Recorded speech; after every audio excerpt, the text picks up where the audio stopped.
एक समय की बात है। शिवपुर नाम के एक छोटे से गांव में पंडित हरिराम रहते थे। वे पूजा पाठ में निपुण थे, पर उनकी एक बुरी आदत थी, लालच।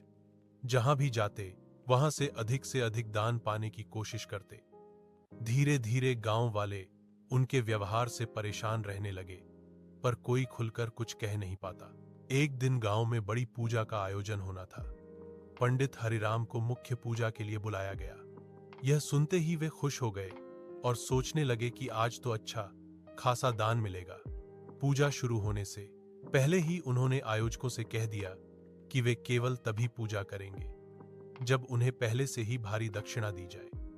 गांव वाले असमंजस में पड़ गए, लेकिन पूजा रोकना भी सही नहीं था, इसलिए उन्होंने किसी तरह दक्षिणा इकट्ठी कर पंडित जी को दे दी। पूजा शुरू हुई, पर लालच के कारण पंडित हरिराम मन से बिल्कुल शांत नहीं थे।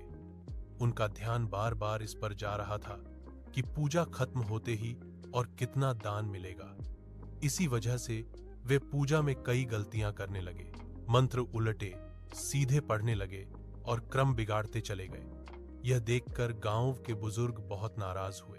तभी उसी समय मंदिर में एक वृद्ध साधु आ पहुंचे। उन्होंने शांत स्वर में कहा, पुत्र, पूजा भगवान के प्रति श्रद्धा से होती है, लालच से नहीं।